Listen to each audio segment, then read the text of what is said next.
राज मध्यम वर्गीय परिवार का एक सुंदर लड़का था। शहर में उसके पास 2 मकान, एक गाड़ी थी।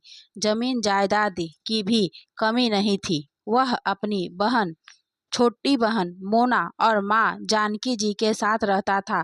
उसके पिता का हाल ही में निधन हो गया था, इसलिए जानकी जी ने अपने बेटे के सामने गांव का पुराना मकान बेचने का प्रस्ताव रखा।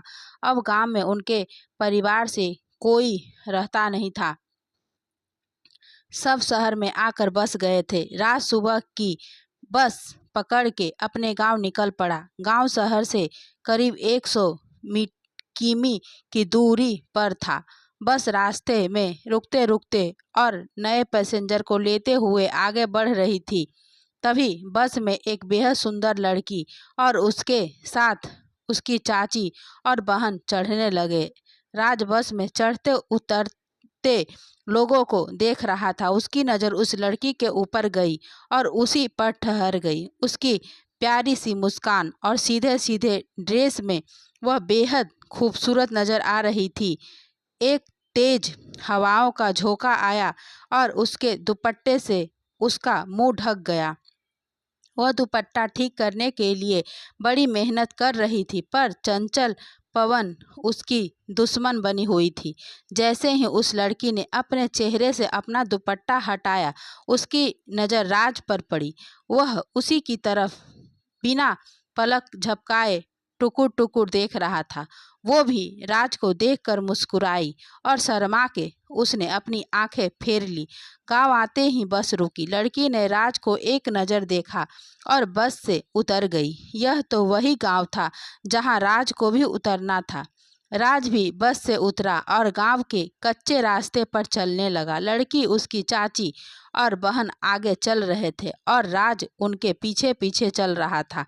पीछा करने का उसका कोई इरादा नहीं था, पर सबकी मंजिल एक ही गांव थी। लड़की की चाची रुकी, पीछे देखा और राज को इशारा करते हुए अपने पास बुलाया और पूछा, कौन हो भाई? पहले तो कभी तुम्हें यहाँ नहीं देखा मैंने। राज मुस्कुराया और बोला, जी मैं सहदेव सिंह का बेटा हूँ। मेरे दादा राम निधि सिंह जी का पुराना मकान और थोड़ी ज़मीन है यहाँ पर। हमारे परिवार से अब यहाँ कोई नहीं रहता, तो मैं उस ज़मीन और मकान को बेचने के लिए शहर से गांव आया हूँ। चाची खुश हो गई और राज की पीठ थपथपा कर बोली, तुम तो हमारे पड़ोसी के बेटे हो। उनका घर हमारे घर के बगल में ही है। बहुत छोटे थे तब तुम्हें देखा था। चड्ढी पहन के हमारे सामने घुमा करते थे। अब तो जवान हो गए हो, चलो हमारे घर खाना खाकर ही जाना। चाची की बात सुनकर राज थोड़ा शर्मा गया और वह 2 लड़कियां मन ही मन में हंसने लगी। राज चाची के साथ गांव की तरफ चलने लगा। उन्होंने उनके साथ चल रही उनकी बेटी रिया और उनकी जेठानी की बेटी गहना का परिचय दिया। राज और गहना ने एक दूसरे को सामने देखा और दोनों एक दूसरे की ओर देखकर मुस्कुराए। चाची बातें किए जा रही थी और राज और गहना एक दूसरे को चुप चुप के देख रहे थे। उतने में चाची का घर आ गया। दोपहर का समय था, सब अपने अपने घरों में सो रहे थे। चाची ने गहना को पानी लाने को कहा। गहना ने सबको पानी पिलाया। थोड़ी देर में गहना के चाचा जी भी आ गए। शाम होते ही चाचा जी राज को उसके मकान और ज़मीन के दर्शन करवाने ले गए। राज ने उसकी माँ को फ़ोन पर बता रखा था कि वह विकास चाचा के यहाँ रुक रहा है। उसकी माँ का इस बात से कोई दिक्कत नहीं थी। उन्होंने पहले से ही एजेंट से ज़मीन और मकान के लिए बात कर रखी थी, इसलिए ज़मीन का खरीदार उन्हें मिल गया था, पर घर का अभी तक कोई खरीदार मिला नहीं था। रात को खाना खाने के बाद सब आंगन में बैठकर बातें कर रहे थे। अगल बगल के पड़ोसी भी राज से मिलने के लिए इकट्ठा हुए और उससे ढेर सारी बातें की। राज को यहाँ अपनापन लग रहा था। सब रात को छत पर सोने के लिए चले गए। आधी रात को जब सब सो रहे थे, तब अचानक राज की आंख खुली। गहना पानी के घड़े के पास खड़ी पानी पी रही थी। पता नहीं क्यों आज उसे भी नींद नहीं आ रही थी। राज उठा और गहना की तरफ बढ़ने लगा। गहना भली भांति समझ गई थी कि राज उसे मन ही मन में चाहने लगा है। राज गहना के पास पहुंचा और तभी गहना ने पानी से भरा हुआ गिलास राज की तरफ आगे बढ़ाया। राज ने भी मौका देखते हुए गिलास के साथ साथ उसके हाथों को अपने हाथों से छू लिया। गहना के बदन में मानो बिजली सी चल पड़ी। उसने तुरंत ही अपना हाथ पीछे खींच लिया। राज धीमी आवाज में बोला, गहना, मैं तुमसे प्यार करने लगा हूँ। अगर तुम भी मुझको पसंद करती हो तो मैं मेरी माँ से इस बारे में बात करूं। गहना ने राज से नजर मिलाते हुए और मुस्कुराते हुए कहा कि मैं भी तुमसे प्यार करने लगी हूँ। यह सुनते ही राज खुशी से झूम उठा और उसने गहना का हाथ अपने हाथों में थाम लिया। दोनों एक दूसरे का हाथ अपने हाथ में पकड़े काफी देर वहीं खड़े रहे। तभी चाची जी के खांसने की आवाज आई। दोनों अपने अपने गद्दे पर लेट गए। रात भर एक दूसरे के ख्यालों में खोए रहे। आज सुबह राज को वापस शहर जाना था। वह नहा धोकर तैयार हुआ और चाचा जी के साथ जमीन के कागजी कार्रवाई करने निकल पड़ा। सब काम निपटाकर वह लोग दोपहर को वापस आए। थोड़ी देर आराम करने के बाद राज ने सबसे विदा ली, पर गहना कहीं नजर नहीं आ रही थी। राज जैसे ही बस स्टैंड के करीब पहुंचने की तैयारी में था, अचानक गहना उसके सामने आ गई। गहना को सामने देखकर राज खुशी से उछल पड़ा। दोनों ने काफी देर तक एक दूसरे से प्यार भरी बातें की और जल्दी ही फिर से मिलने के वादे के साथ राज ने उससे विदा लेते हुए उसके सर को चूम लिया। राज को दूर जाते हुए देख गहना का मन उदास हो गया। घर पहुंचते ही राज अपनी माँ के गले लिपट गया। उसकी आंखों की चमक और चेहरे की खुशी माँ से छुपी नहीं थी। माँ ने मजाक मजाक में ही उससे पूछ लिया कि गांव में अपने लिए कोई लड़की पसंद करके आ गया क्या। राज के मुंह से निकल गया, माँ तुमको कैसे पता। माँ हूँ तुम्हारी, बताओ वह खुशनसीब कौन है। राज ने माँ से कहा, सुमन चाची की लड़की गहना। गहना का नाम सुन के जानकी जी का मन थोड़ा कड़वा हुआ, पर अपने मन की बात उन्होंने राज के आगे जाहिर नहीं होने दी और बोली, ठीक है, पहले हाथ मुंह धो ले, खाना खा ले, हम बाद में इस बारे में बात करेंगे। दरअसल जानकी अपने बेटे के लिए एक अमीर घराने की बेटी ढूंढ रही थी जो अपने साथ खूब सारा पैसा लेकर आए, और वह जानती थी कि गहना एक गरीब परिवार की बेटी है। उसके माता पिता ठीक से उसकी शादी करवा सके उतने पैसे भी उनके पास नहीं है। जानकी जी ने प्यार से उसे गहना से शादी न करने के लिए समझाया, पर राज जिद पकड़ कर बैठ गया और कहने लगा, अगर वह शादी करेगा तो सिर्फ गहना से ही करेगा, वरना नहीं करेगा। आखिरकार जानकी को बेटे की जिद के आगे झुकना पड़ा। गहना को इस बात का पता चलते ही उसके तो जैसे पंख निकल आए और वह खुशी से नाचने लगी। घर के लोगों की उपस्थिति में गहना और राज की सगाई की गई। रेड कलर की साड़ी में गहना बेहद सुंदर लग रही थी। आज उसका रूप और भी निखर के आ रहा था। सगाई के बाद जानकी जी अपना मकान देखने चली गई और बाकी लोग भी साथ गए, पर राज रुक गया। राज ने गहना को एक चैन दी। गहना के कहने पर राज ने अपने हाथों से उसे पहनाई। उस समय घर में कोई मौजूद नहीं था, तो राज ने गहना को गले से लगा लिया। अब राज और गहना हर रोज फोन पर घंटों बातें करते। ऐसे 1 महीना बीत गया। शादी के लिए पंडित जी को बुलवाकर मुहूर्त निकलवाया जो अगले महीने का था। परिवार वाले शादी की तैयारी में लग गए। देखते ही देखते महीना कब गुजर गया पता ही नहीं चला। आखिरकार शादी का दिन आ ही गया। राज दूल्हे के जोड़े में वह बेहद आकर्षक लग रहा था। पंडित जी ने मंत्र का उच्चारण चालू किया। बारातियों का स्वागत ठंडाई से किया गया। सब दुल्हन के मंडप में आने की राह देख रहे थे, खासकर राज। तभी मकान का दरवाजा खुला और गहना अपने कदमों से चलकर धीरे धीरे बाहर आई। वह परियों से भी अधिक सुंदर लग रही थी। पंडित जी ने शादी की बाकी रस्म संपन्न की और विवाह पूर्ण हुआ। विदाई का समय हो गया। गहना अपने अपने माँ के गले लगकर खूब रोई। राज ने उसे संभाला और वह कार में बैठ गए और बारात शहर की तरफ रवाना हो गई। घर पहुंचकर राज की मां ने अपनी बहू का स्वागत किया। सिक्का खोजने की रस्म में गहना की जीत हुई और यह देखकर जानकी जी को दुख हुआ, पर वह सबके सामने खुश होने का दिखावा करती रही। जारी रस्मों के बाद गहना को उसके कमरे में बिठाया गया। राज उसके पास आकर बैठा, उससे प्यार भरी बातें की और बड़े प्यार से उसने गहना का हाथ अपने हाथ में लिया। दोनों हमेशा के लिए एक दूसरे के हो गए। दूसरे दिन सुबह 5 बजे जानकी ने दरवाजा खटखटाया। गहना तुरंत ही जाग गई और दरवाजा खोला तो जानकी ने बताया कि आज माता के मंदिर दर्शन के लिए जाना है, इसलिए दोनों जल्दी तैयार हो जाओ। जानकी जी ने शादी की रस्मों के बाद गहना को घर के कामों में व्यस्त कर दिया ताकि वह राज के साथ समय न बिता सके। गहना अपने साथ मायके से जो भी चीजें लेकर आई थी उसका जानकी जी मजाक बनाना चाहती थी। सारे पड़ोसियों के सामने कितनी सस्ती चीज लेकर आई है वगैरह वगैरह बोलकर गहना को सबके सामने नीचे दिखाने की कोशिश की। गहना को बहुत दुख हुआ पर वह चुप रही। जब सब लोग चले गए तब वह कमरे में जाकर रोने लगी। राज ने उससे रोने का कारण पूछा। उसको मायके की याद आ रही है। यह कहकर राज को सच्चाई नहीं बताई। राज गहना को चुप कर रहा था। तभी जानकी जी ने उसे फिर से बुलाकर घर के कामों में लगा दिया। गहना को समझ में आ गया था कि जानकी जी उसे पसंद नहीं करती, पर उसने धैर्य रखते हुए उनकी बड़ी सेवा की।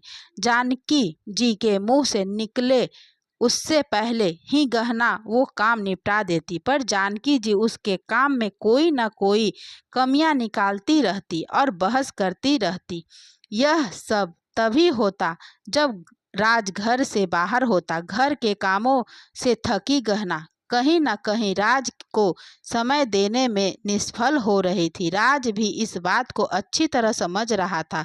आखिरकार वह उसे बेइंतहा मोहब्बत जो करता था, इसलिए उसने गहना के साथ समय बिताने के लिए हनीमून पर जाने का प्लान बनाया, जो जानकी जी को बिल्कुल पसंद नहीं आया, पर वह करती भी क्या। बेटे के फैसले के आगे वह चुप रही। 5 घंटे के सफर के बाद बस होटल पर जाकर रुकी। सभी कपल बस से उतरे और अपना अपना सामान लेकर रूम की तरफ चल दिए। होटल का रूम बहुत ही स्वच्छ और सुंदर था। बाहर से अच्छी हवाएं भी आ रही थी। खाना उन्होंने रूम में ही मंगवा लिया। नहाने के बाद गहना ने तौलिया मांगा तो राज ने तौलिए के साथ साथ गहना के लिए जो नाइट सूट खरीदा था वह भी थमा दिया। छोटे कपड़े देखकर गहना को पहले तो शर्म आई, पर आज के दिन का तो वह कब से इंतजार कर रही थी जब राज और वह अकेले हो। तो उसने वह कपड़े पहने और बाहर आई। गहना को देख राज के दिल में बिजली दौड़ गई। देखते ही देखते 10 दिन कैसे गुजर गए उन्हें पता ही नहीं चला। वे अपने जीवन की खूबसूरत यादों को समेटे हुए घर आ गए। कुछ दिनों के बाद राज को कंपनी के काम से 1 महीने के लिए विदेश जाना पड़ा। राज के जाते ही जानकी ने गहना की और ज्यादा परेशान करती, उसे धमकाती, उसके छोटे छोटे कामों में कमियां निकालती। मोना भी अपनी भाभी को कोई ना कोई काम बताती रहती, उन्हें आराम से बैठने नहीं देती। माँ और बेटी दोनों गहना को ताने मारते रहते। अकेली पड़ गई गहना अपने कमरे में जाकर रो देती। उसकी दिक्कतें और भी बढ़ गई जब जानकी की बहन सक्को मौसी उनके यहाँ रहने आई। सक्को मौसी ने जानकी जी को खूब उकसाया। वह कहने लगी कि यह कैसी गरीब घर से बहू लेकर आई, ना ही इसमें कपड़े पहनने का सलीका है और ना ही बोलने का, एकदम देहाती लगती है। इससे अच्छा तो तुम मेरी बताई हुई लड़की से अपने बेटे की शादी करवाती। पता है इसके पिता उसके ससुराल वालों को बंगला गाड़ी देने वाले हैं और 20 तोला सोना भी। सक्को की बातें सुनकर जानकी का लालच और भी बढ़ गया। उस रात हमेशा की तरह सबके खाना खाने के बाद गहना खाना खाने बैठी तो जानकी ने आवाज लगाई, बहू मेरे लिए 1 गिलास पानी तो लेकर आ, बड़ी प्यास लगी है। गहना जानकी जी के लिए पानी लेकर गई, तभी जानकी जी ने उसकी सब्जी में जहर मिला दिया। भोली गहना को जरा सा भी पता नहीं चला कि उसके खाने में जहर मिलाया गया है। खाना खाकर उसने घर का सारा काम खत्म किया, तभी उसकी तबीयत अचानक बिगड़ने लगी। उसको उल्टियां होने लगी। उसने जानकी जी को बताया और डॉक्टर को बुलाने को कहा, पर जानकी जी ने उसकी बातों पर ध्यान नहीं दिया। वह राज को फ़ोन लगाने जा ही रही थी, पर उसको अपना फ़ोन कहीं पर भी नहीं मिला, क्योंकि वह पहले से ही मोना ने कहीं छुपा दिया था। लालची जानकी को जरा सा भी एहसास नहीं था कि उन्होंने क्या अपराध कर डाला है। लालच उन पर इतना हावी हो गया था। तीनों ने मिलकर गहना को एक बड़े बैग में डाला और शहर से दूर सुनसान जगह पर जाकर दफना दिया। उसका फोन भी स्विच ऑफ करके वहां दफना दिया और वापस आकर सो गए, जैसे कुछ हुआ ही ना हो। दूसरे दिन सुबह करीब 9 बजे गहना के फ़ोन पर राज ने कॉल किया, पर उसका फ़ोन स्विच ऑफ आ रहा था, इसलिए उसने माँ को फ़ोन लगाया। जानकी जी ने घबराते हुए फ़ोन उठाया। राज जब गहना के बारे में पूछने लगा तो जानकी जी ने कहा कि गहना ज़रूरी काम से बाहर गई है, तुम थोड़ी देर बाद उसे फ़ोन करना। जब से बीवी आई है तब से माँ से तो बात करता ही नहीं। राज बोला, नहीं नहीं माँ, ऐसी बात नहीं, वो तो मैं कल घर वापस आ रहा हूँ, बस यही उसे बताना था। उसने माँ से बहुत सारी बातें की और फ़ोन रख दिया। दूसरे दिन राज अपने घर लौटने की तैयारी करने लगा। उसने पहले से ही फ्लाइट की टिकट बुक करवा रखी थी, तो वह फटाफट तैयार हुआ और अपना सामान लेकर एयरपोर्ट की तरफ निकला। यह सफ़र एक दिन का था। दूसरे दिन वह अपने घर करीब शाम के 5 बजे पहुंचा। उसने घर की घंटी बजाई तो मोना ने दरवाज़ा खोला। वह अपनी माँ के गले लगा और मौसी के पैर छुए। घर में सब मौजूद थे, पर गहना उसे कहीं नजर नहीं आई, तो उसने माँ से उसके बारे में पूछा। जानकी जी ने फिर से बहाना बनाया कि गहना की माँ की तबीयत खराब हो गई थी, इसलिए उसे अचानक गांव जाना पड़ा। राज ने पानी पिया, पर उसे चैन नहीं था। वह बार बार गहना को फ़ोन लगा रहा था, पर उसका फ़ोन स्विच ऑफ आ रहा था। राज ने गांव में उसकी माँ और पिताजी को भी फ़ोन लगाया, पर किसी ने उठाया नहीं। जानकी जी बोली, इतना टेंशन मत ले, जब उसे टाइम मिलेगा वह फ़ोन कर लेगी। तू अभी थका हारा आया है, आराम से सो जा। माँ की बात मानकर राज खाना खाकर सोने चला गया। वह इतना थक गया था कि उसको तुरंत नींद आ गई। सुबह जब राज की आंख खुली और मोबाइल में देखा तो गहना के 2 मिस कॉल थे। उसने फिर से गहना को फ़ोन लगाया और इस बार भी उसका फ़ोन स्विच ऑफ ही आया। राज माँ के पास गया और गहना के मिस कॉल वाली बात उन्हें बताई। राज बोला कि 2 दिन से जब भी मैं गहना को फ़ोन करता हूँ तो उसका फ़ोन स्विच ऑफ ही होता है, पर उसके कॉल आते हैं। आखिर क्या बात हो सकती है? राज की यह बातें सुनकर जानकी जी का चेहरा फीका पड़ गया। उन तीनों के होश उड़ गए। तीनों एक दूसरे को देख रहे थे और मन ही मन सोच रहे थे कि आखिरकार मरी हुई गहना कैसे बात कर सकती है। तीनों खामोश खड़े रहे। आखिरकार मरी हुई गहना ने फ़ोन किया कैसे? कहीं वह जिंदा तो नहीं बच गई? हमने तो ठीक से चेक किया था, वह मर गई थी। हमने ही उसे दफनाया। तभी उसके मोबाइल की घंटी बजी। जानकी जी ने देखा तो मोबाइल में गहना के उसी नंबर का फ़ोन का नंबर दिखाई दिया जो उन्होंने उसकी लाश के साथ दफन किया था। जानकी जी तो बेहोश हो गई। वह तो अच्छा हुआ कि राज गहना के माता पिता के मिलने के लिए निकल गया। जानकी जी होश में आई तो फ़ोन की घंटी अभी भी बज रही थी। जानकी जी ने हिम्मत करके फ़ोन उठाया तो सामने से गहना की आवाज़ आई। वह बोली, माँ जी, मेरा क्या कसूर था? गहना की आवाज़ सुनकर वह फिर से बेहोश हो गई। मोना ने फ़ोन को स्विच ऑफ कर दिया। जानकी जी को धीरे धीरे होश आया। सब डर गए थे और एक दूसरे की तरफ देख रहे थे। मोना बोली, भाभी की रूह भटक रही है, वह हम सबको मार डालेगी, वह हमसे बदला लेने आई है। उधर राज गहना के गांव पहुंचा। गहना के माता पिता को वहां सही सलामत देखकर उसे बहुत खुशी हुई।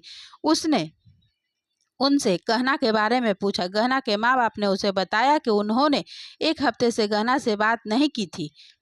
राज बोल उठा, आप तो बीमार थी और इसलिए वह यहाँ आई हुई थी। गहना की माँ ने इस बात से इनकार किया और कहा कि हम जब भी फ़ोन लगाते वह काम में व्यस्त होती और 2-3 दिन से तो उसका फ़ोन स्विच ऑफ ही बता रहा है। फिर हमने बेटी को ससुराल में बार बार फ़ोन करके परेशान करना ठीक नहीं समझा। आखिर हमारी बेटी कहाँ गई? वह अपने ससुराल में भी नहीं और ना ही यहाँ आई है, तो वह कहाँ चली गई? दामाद जी, आप हमारी बेटी को ढूंढ के ले आओ। गहना की माँ जोर जोर से रोने लगी। राज बोला, आप चिंता ना करें, गहना सही सलामत होगी।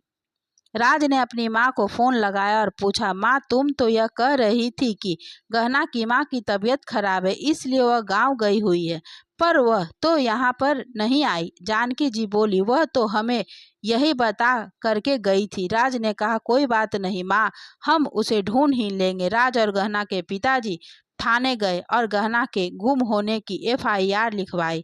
पुलिस ने कुछ सवाल पूछे और फिर उससे कहा, ठीक है आप घर जाइए, हम जल्द ही छानबीन शुरू करते हैं, अगर कुछ भी पता चले तो हम आपको बताएंगे। राज और गहना के पिता घर आए, तभी उसके फोन की घंटी बजी। वह गहना का नंबर था।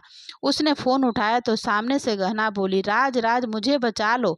राज ने कहा, तुम कहाँ हो गहना, तुम्हें क्या हुआ है, कुछ तो बताओ। मेरी माँ ने बताया कि तुम गांव आई हो, तो मैं तुमसे मिलने इधर आ गया, पर तुम तो यहाँ नहीं हो, आखिर तुम हो कहाँ। सामने से गहना बोली, मैं आपके घर। और उसका कॉल कट गया।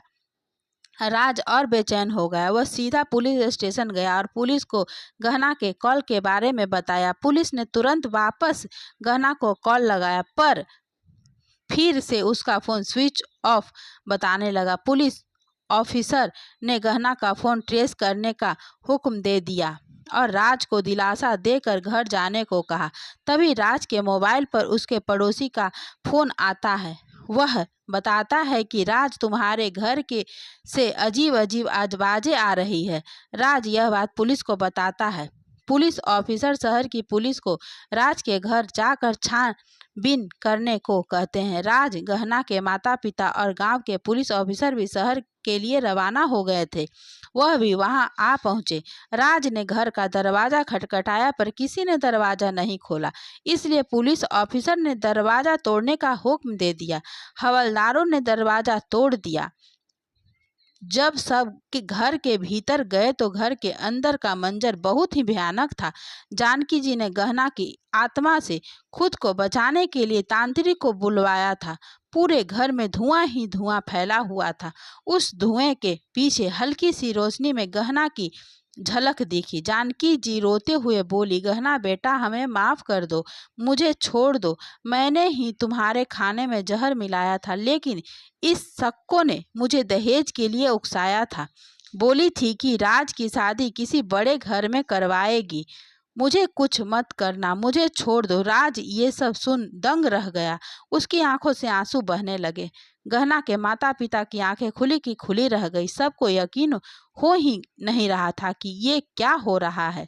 तभी सामने से गहना की आत्मा आगे चल कर आई और बोली, राज, ये सब मुझे दहेज के लिए परेशान किया करते थे, ताने देते रहते थे, पर मैंने तुम्हें या मेरे माता पिता को इस बारे में कभी कुछ नहीं बताया।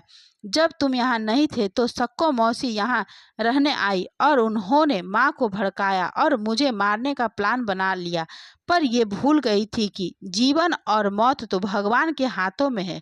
जब माँ जी ने मुझे पानी लाने के लिए कहा तो जल्दी जल्दी में मैं खाली गिलास ही लेकर चली आई थी, तभी मैंने उन्हें सब्जी में कुछ मिलाते हुए देख लिया था। मुझे यकीन हो गया कि कुछ न कुछ गड़बड़ है। मैंने पल्लू के नीचे छुपाई अपनी दूसरी कटोरी की सब्जी से थाली वाली कटोरी चेंज कर ली और फिर तबीयत खराब होने का नाटक किया। ये लोग सुनसान जगह पर ले जाकर मेरी लाश को दफना दिया और मेरे मोबाइल को भी वहीं छोड़ दिया। मैंने जानबूझकर अपने मोबाइल से माँ जी के नंबर पर कॉल किया और उसको भूत प्रेत बनकर डराने की कोशिश की, ताकि ये अपना जुर्म स्वीकार कर सके। मैं राज से बात करना चाहती थी, सब कुछ बताना चाहती थी, लेकिन डर गया।